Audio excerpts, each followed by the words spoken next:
Estamos de volta, senhores. Estamos de volta com o nosso quarto bloco. Então, já verificamos a extinção voluntária ou convencional.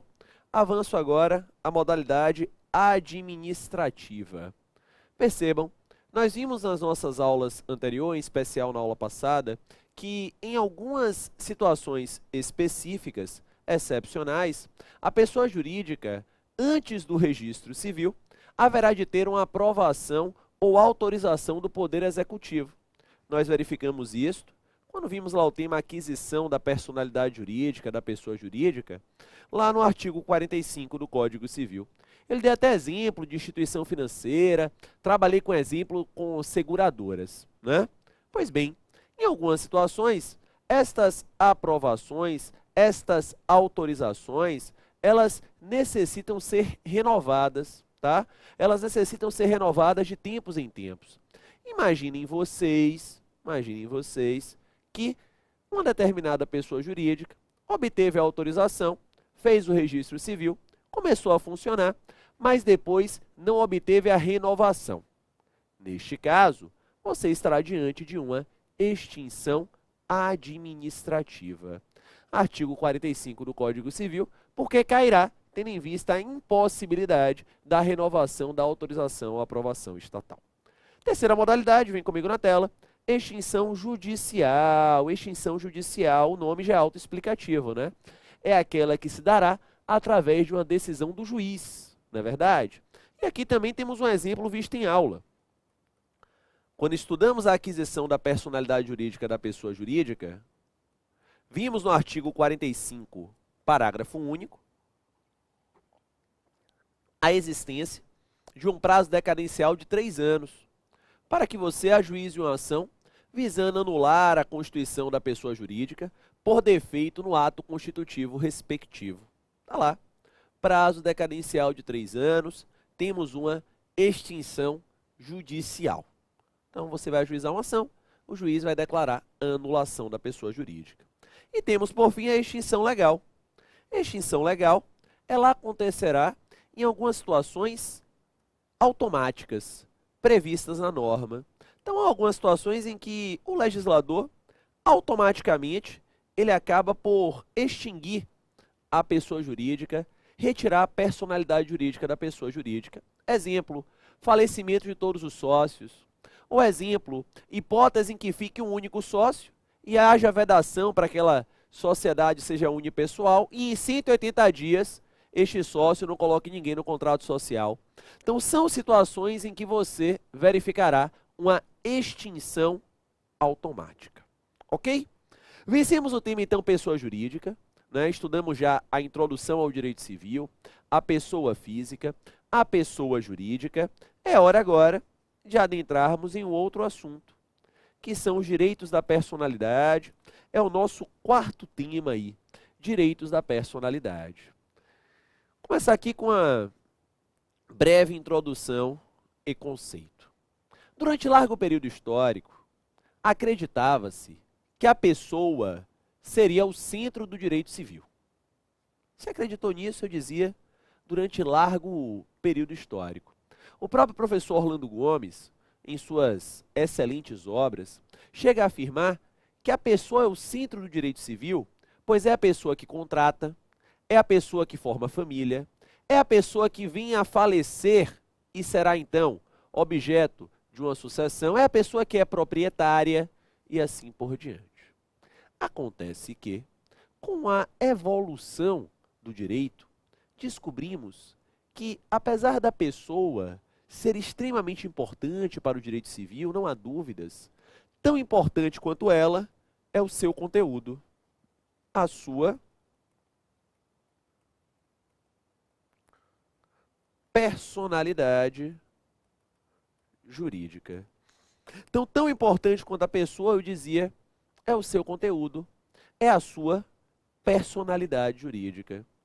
Porque é através da personalidade jurídica que a pessoa vai exercitar as suas aptidões, o seu poder de autodeterminação, que ela será um sujeito de direitos, que ela vai poder contratar, ser contratada, ser proprietária e assim por diante.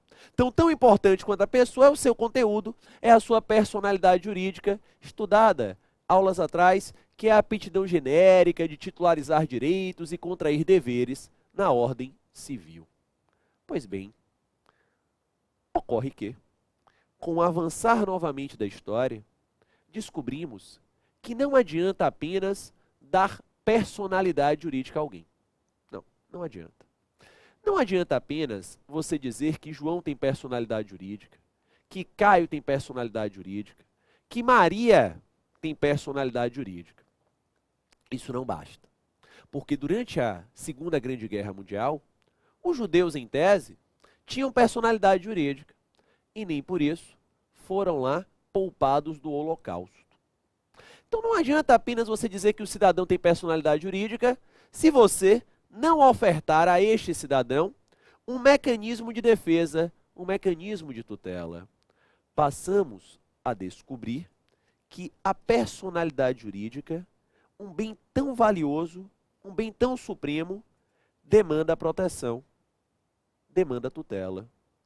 Criamos, então, os direitos da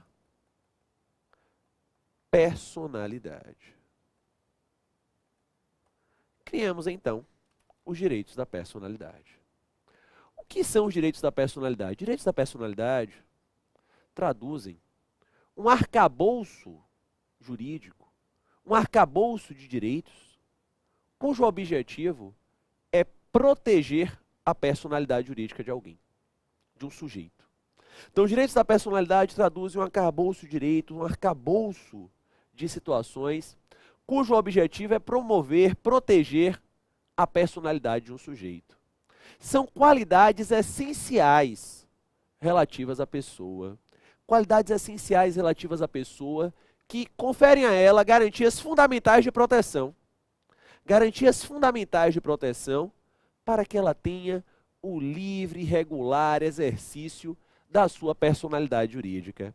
Personalidade esta, como eu disse há pouco, tão cara, tão importante para o direito. Afinal de contas, é através da personalidade que o cidadão contrata, é contratado, é proprietário e assim por diante.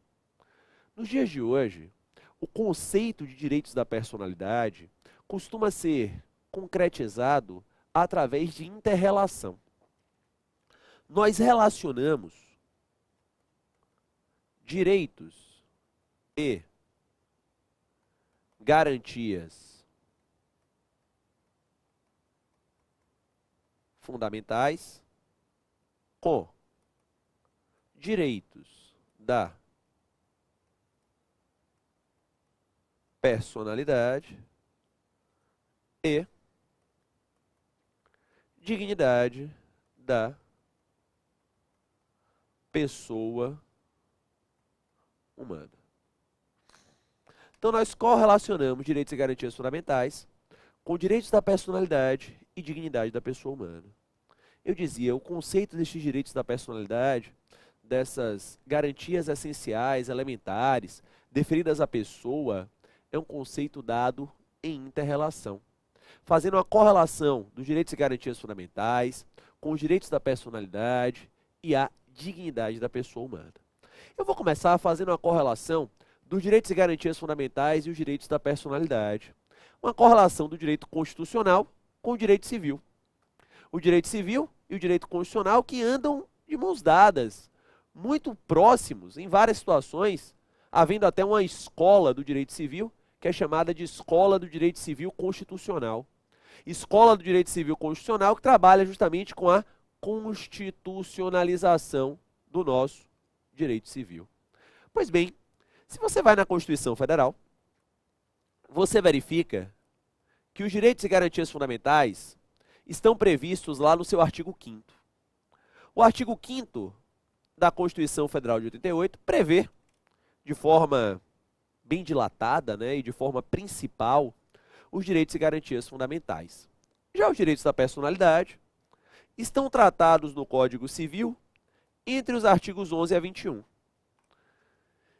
Caso seja feita uma visita ao artigo 5º da Constituição Federal e depois seja feita uma visita ao artigo 11 a 21 do Código Civil, você verificará que muitos dos direitos e garantias fundamentais elencados no artigo 5º da Constituição Federal estão elencados no Código Civil como direitos da personalidade.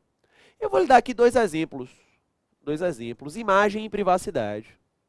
Tanto a imagem como a privacidade estão tratadas lá nos direitos e garantias fundamentais e estão tratadas cá nos direitos da personalidade.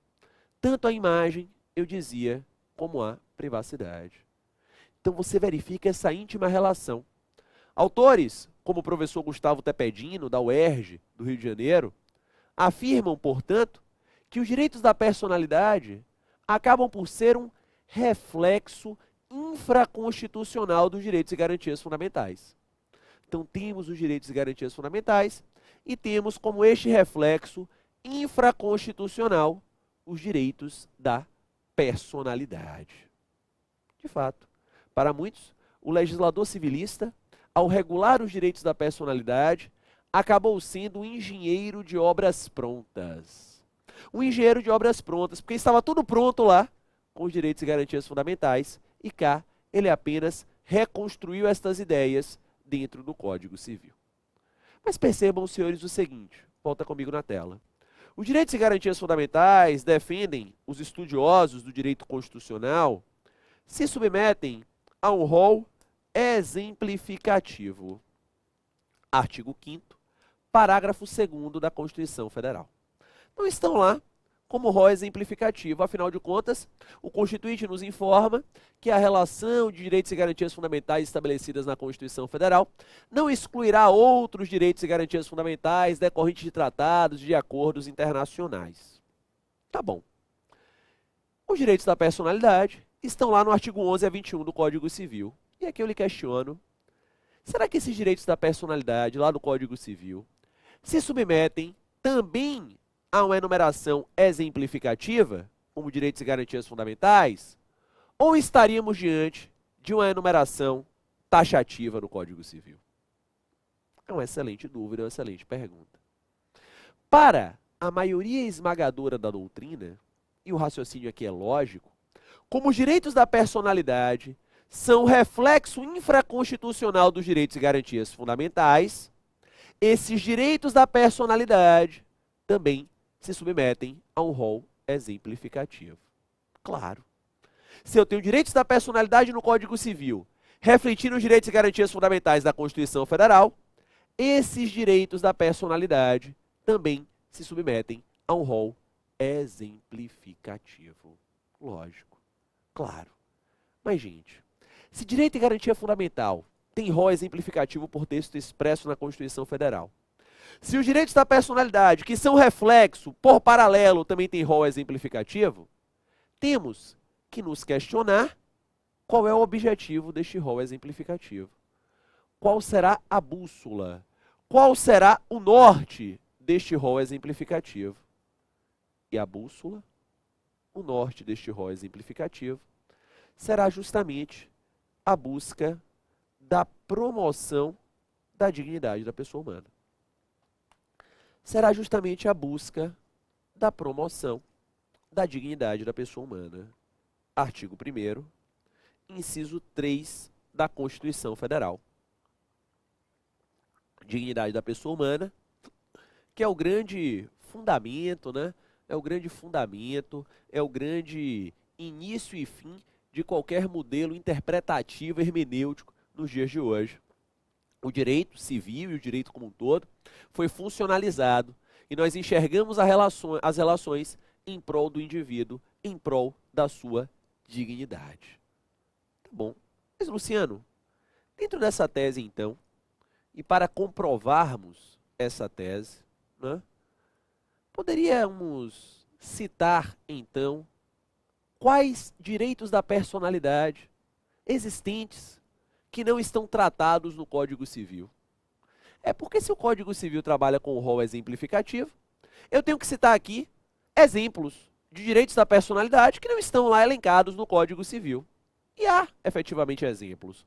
Lhe cito um primeiro exemplo interessante, súmula 364 do STJ, que trabalha com a ideia de bem de família e nos diz que o conceito de empenhorabilidade de bem de família abrange também o imóvel pertencente às pessoas solteiras, separadas e viúvas. Está lá, na súmula 364.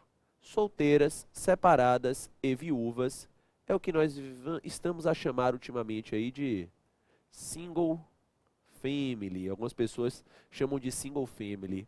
É o cidadão que é sozinho no mundo. O bem de família, para quem não se recorda, é aquela normatização que diz que o imóvel de moradia do cidadão não pode ser penhorado pelos seus credores. Afinal de contas, para que o cidadão tenha assegurado o desenvolvimento da sua personalidade jurídica, para que o cidadão tenha assegurado o pleno exercício dos seus atos como sujeito de direito, ele tem que ter o mínimo, e o mínimo é a moradia. E aí se discutiu o seguinte, o nome da lei era uma lei de bem de família. E o cidadão que é solteiro, não é casado, não tem pais, não tem filhos, não tem companheira, é solteiro, este cidadão solteiro, ele pode ter a proteção do bem de família? Cravou o STJ na súmula 364. Sim, deve ter a proteção do bem de família. Porque o bem de família não quer proteger a família. O bem de família quer proteger a moradia do sujeito. Quer proteger a sua personalidade, a sua moradia. Então sim, ele terá lá a proteção do bem de família. Ainda tratando aí dessas tutelas e até caminhando essas proteções mais modernas em relação à personalidade, tivemos recentemente, em 2015, olha quanta novidade a gente está vendo aqui no curso, né?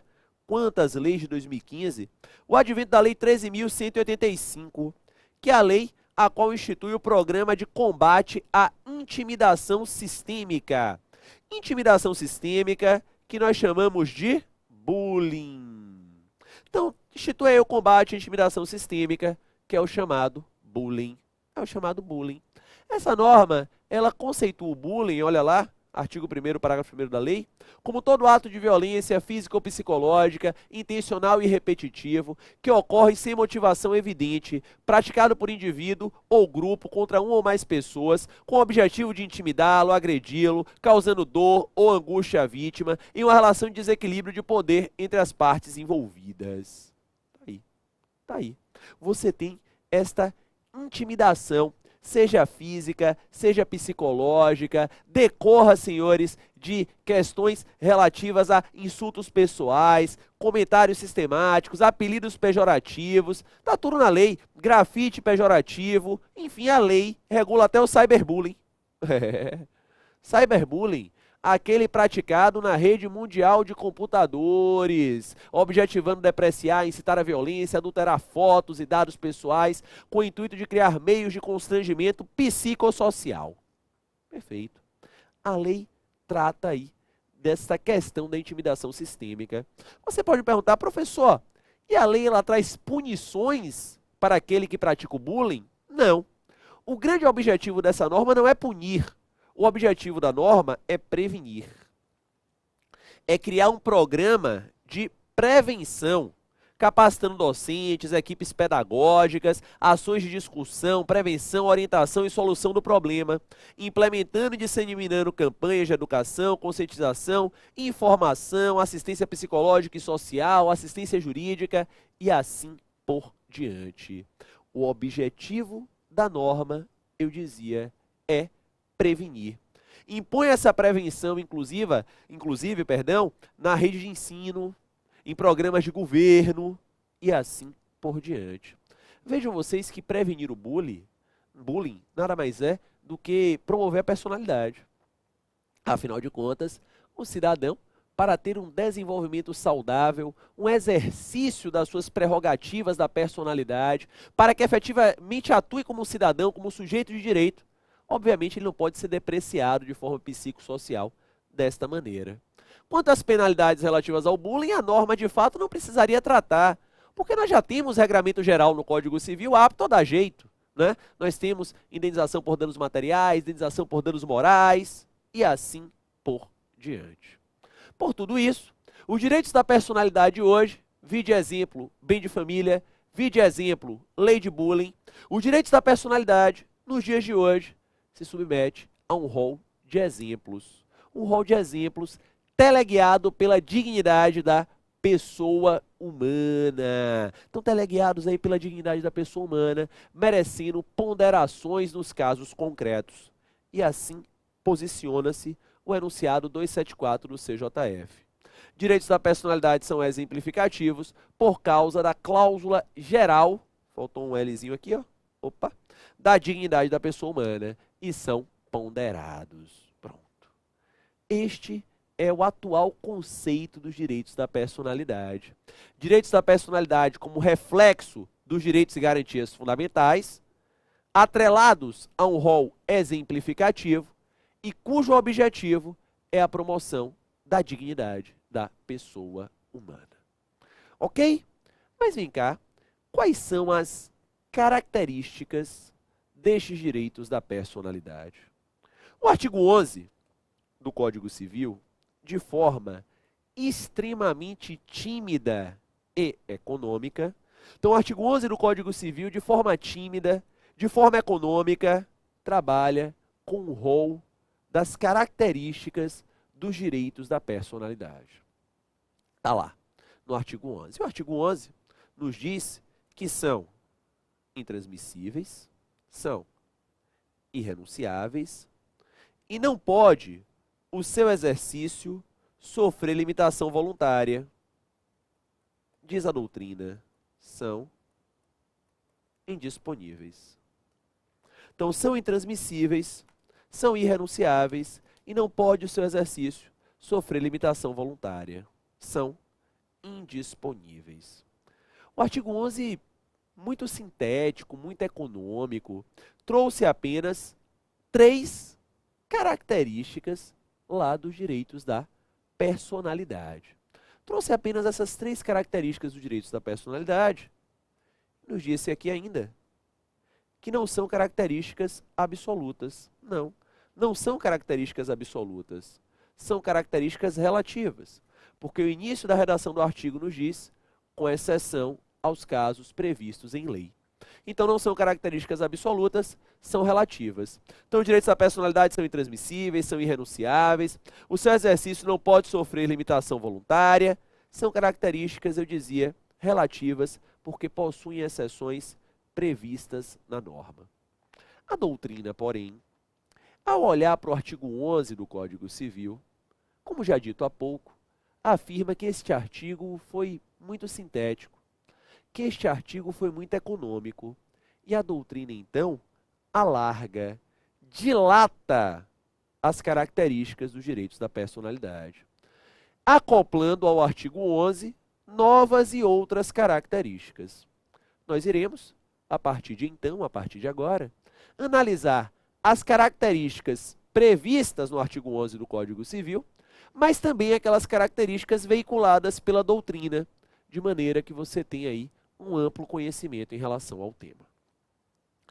Primeira característica é o caráter indisponível dos direitos da personalidade, que na verdade, decorre do seu caráter intransmissível e irrenunciável.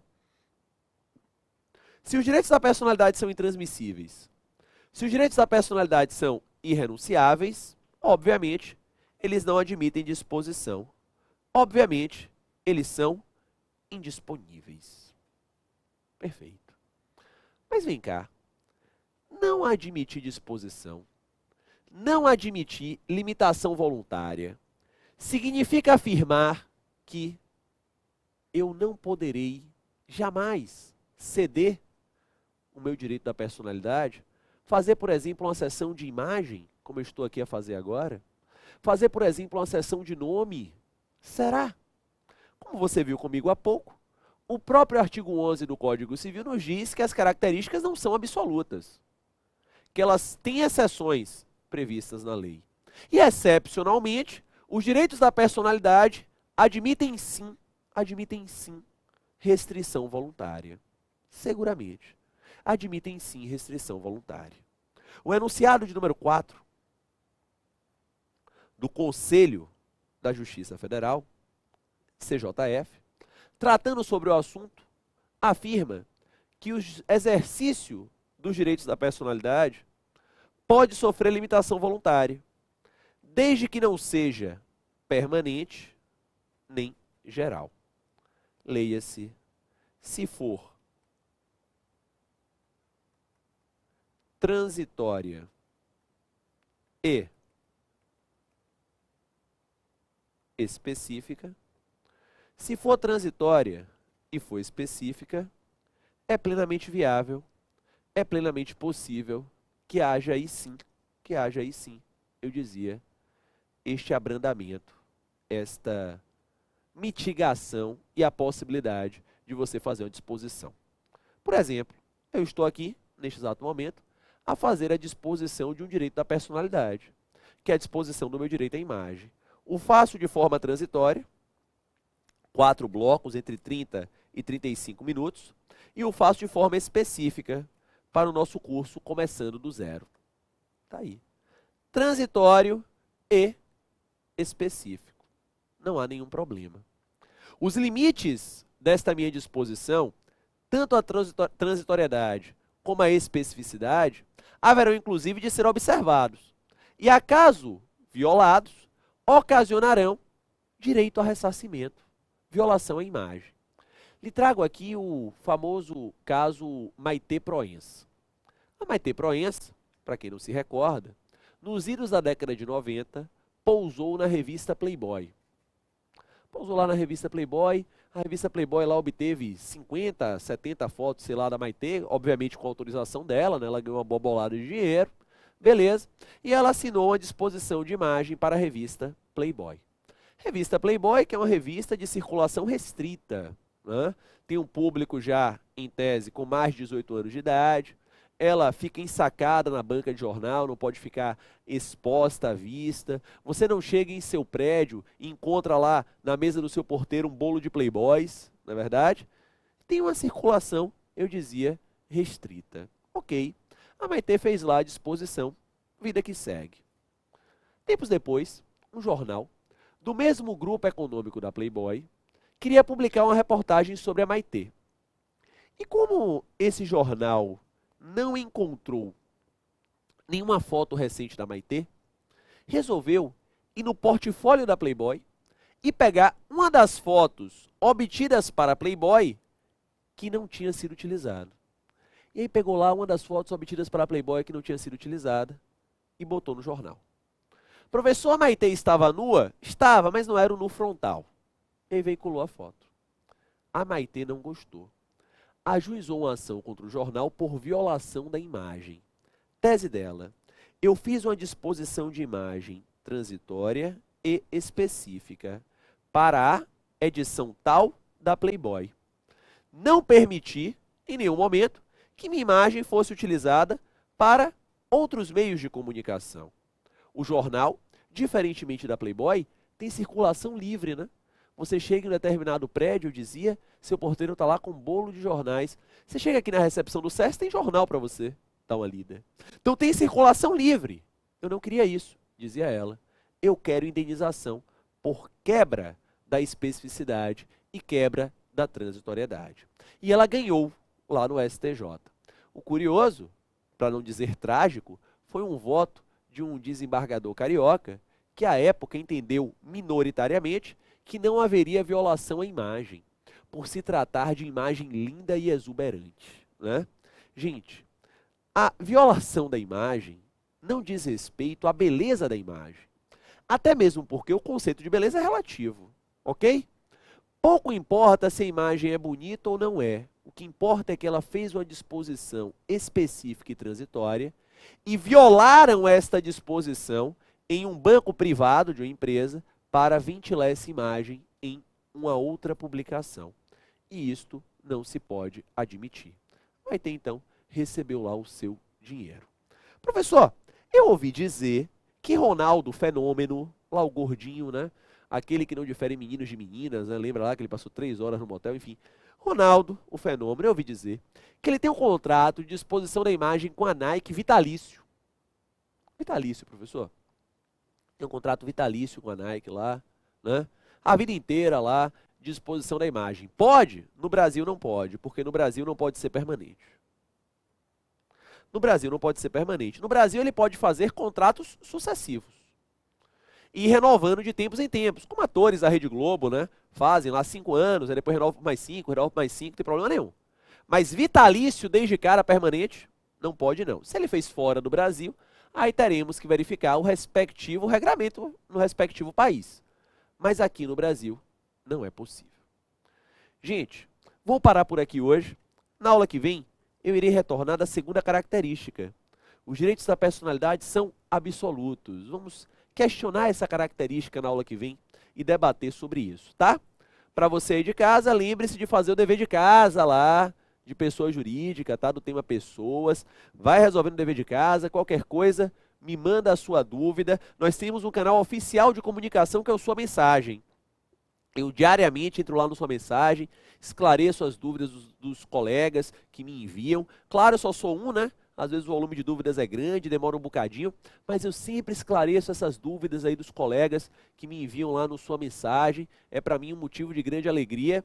E espero encontrá-los também nas minhas redes sociais, lá no meu Instagram, dicas diárias de direito civil. No meu Periscope eu entro às vezes fazendo revisões de direito civil.